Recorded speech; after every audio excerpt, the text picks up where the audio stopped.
We next have the honor of hearing this evening from Ambassador Rashad Hussain, who is the Ambassador at Large for International Religious Freedom at the United States State Department. He's a principal advisor to the Secretary of State and the President of the United States on all matters of international religious freedom. Ambassador Hussain.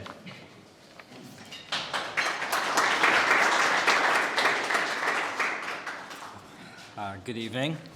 It's really an honor to be with you tonight. First of all, I want to thank my friend Katrina, Dr. Lantos-Sweat, for not just your compelling remarks and reminders tonight, but for all the passion that you bring to the work that you do for making sure that the work of protecting international religious freedom stays bipartisan, especially in the time that we're in right now, that we maintain consensus around these critical issues. The work that you're doing now with Ambassador Brown back is greatly appreciated and more critical than ever.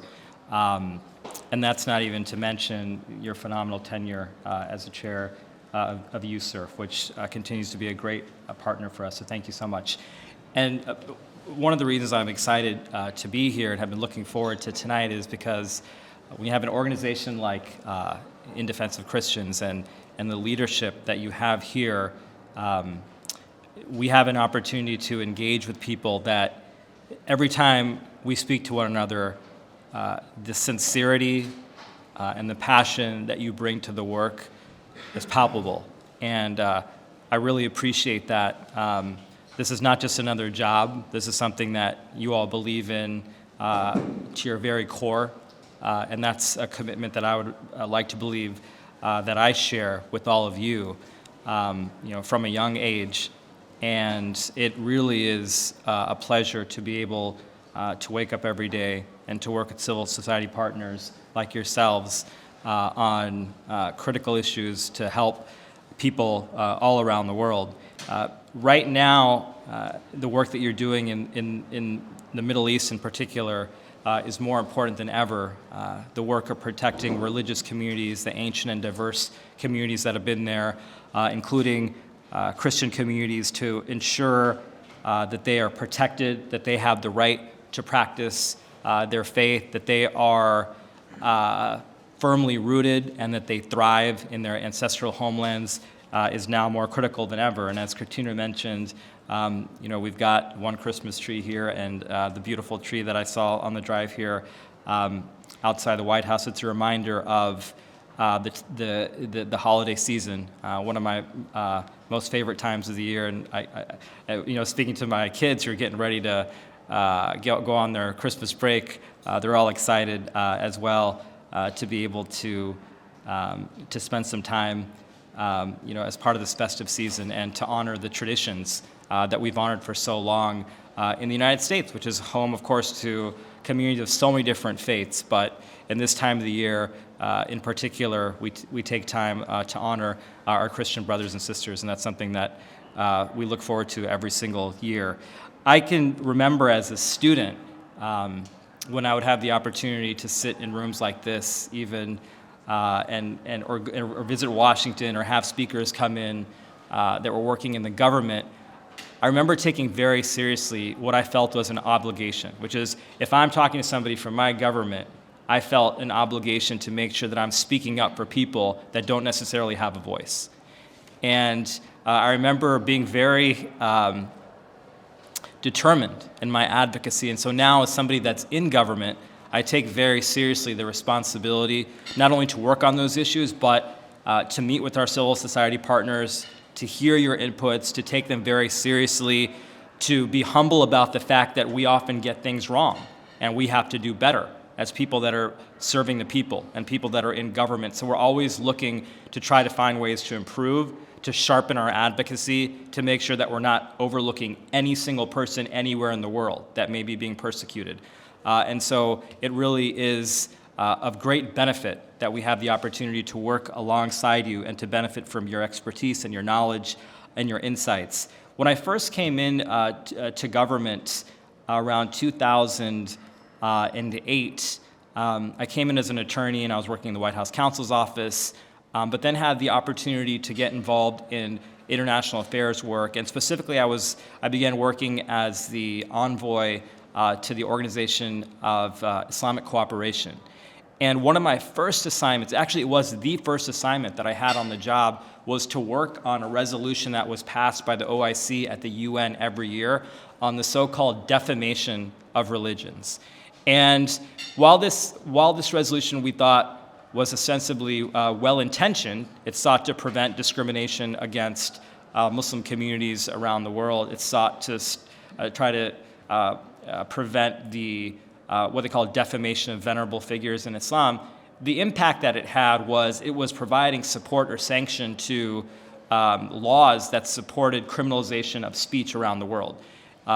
It was, in essence, supporting blasphemy laws, and it was supporting laws that can be used to target religious minorities and political opponents. So we got to work on that resolution, and we were told that not to have high hopes, because this is something that, as I said, had been passing every single year for quite some time.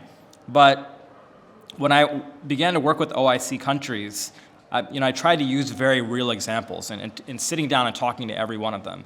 And I said, what is the practical impact that it has when someone says something that may not even be a very high-profile person, but somebody says something that you find offensive, and you try to compel them to stop, and even take it to the next level, which is to criminalize that action, right? What impact does that have on that speech? And typically, in most of those cases, it ends up raising the profile of that speech and making that speech more prolific. So from a policy perspective, we had great concerns, and I think our partners around the world share that concern. And from a legal perspective, those laws were often used to target religious minorities such as Christians in Muslim-majority countries, and used to target political opponents. So we were able to come to a consensus on repealing the old resolution and replacing it with Resolution 1618, which is a resolution designed to try to address the underlying causes of discrimination, but not one that could provide sanction to blasphemy laws or apostasy laws. So in this role, it's been a high priority of mine, every country that we go to make sure that we're doing everything that we can to advocate against those types of laws, the blasphemy laws that we still see. At the very least, with these types of laws, we work with countries to try to decrease the enforcement of them. If there's governments that say, look, from a political perspective, I'm not in a position to take this off the books, then we say at least stop enforcing them, right? At least stop putting in these harsh penalties against individuals who are oftentimes persecuted simply because of their religious faith. As we work to address discriminatory laws and discriminatory policies around the world, we can't lose sight of the fact that we have very real individual cases that we have to work on every single day. It's not uncommon for us, Mariah, our office director is here, for her to send me a message even sometimes late at night when we find out about a case of someone that's being persecuted, and oftentimes it's a Christian in some part of the world, and we realize that every hour we wait to address that could cost somebody their life. So we are working around the clock, literally, alongside our partners like IDC to identify those cases, work on those cases, work on discriminatory laws and policies, the blasphemy laws, the apostasy laws, report on what we're seeing around the world in our International Religious Freedom Report, which is literally the only document in the world that goes country by country by country. And that really is, I believe, the gold standard around the world, because regardless of the bilateral interests, and oftentimes we have to acknowledge that in many countries where we are seeing abuses, we have significant bilateral interests, we're still going through and noting those violations of religious freedom in every single one of those countries. And then we take very seriously our congressional obligation to issue a list of countries of particular concern in our special watch list countries, which we did recently. Amongst those is Saudi Arabia, who, as you all know, is the only country in the world that does not have a church. It is a country in which it is prohibited to publicly practice any religion other than Islam. We look at a country like Iran, in which those who convert to Christianity must hide or face the possibility of severe persecution. And there's so many other countries, including in the Middle East, where we're very focused on ensuring that we're doing everything that we can to protect the religious freedom of all people. As we work on these cases and as we try to stay vigilant in addressing mass atrocities, genocide, we take very seriously the work of trying to prevent those types of atrocities as well, but we have to acknowledge that in many cases the world has been too late.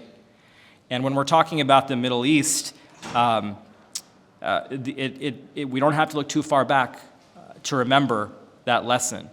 As we know that in Iraq and Syria, we have seen the genocide of Christians and Yazidis and others at the hands of ISIS. But we have to be honest with the fact that even before ISIS, many of these communities were persecuted for many years.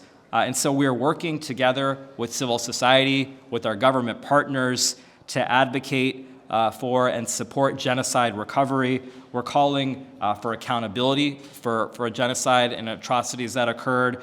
We're calling for the enforcement of the Sinjar Agreement, which I know many of you are working on, and the Yazidi female survivors law, and trying to provide as much financial assistance as possible. Since 2011, approximately $450 million in aid to Iraq, to the smaller religious and ethnic communities there, but even more, in the billions of dollars in terms of the overall aid, which we believe much has gone to support religious minorities and some of the ethnic communities that I mentioned as well. But of course, there's still so much more work to do, and we can't do it without all of your support. So we are indebted to you for everything that you're doing to bring to our attention these abuses that are occurring, to let us know when we've overlooked something, and please continue to do so. For me, I always tell the team, I remember I told the team just earlier today, it's not at all about what how our office looks or what the public perception is or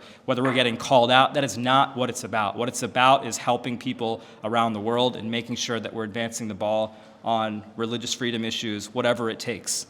And so we take that very seriously, and I take it as not just my constitutional obligation as an officer of this country to serve the people working on these issues, but I take it as a moral obligation as well, someone who comes from a Muslim family, to make sure that we uphold not just our constitutional principles, for I can speak from a personal perspective. Some of you in the room speak Arabic. We have this Quranic principle, la ikraha fi din. There is no compulsion in religion. That's the way I was raised. And so I take that very seriously. It's part of what motivated me and brought me to this work.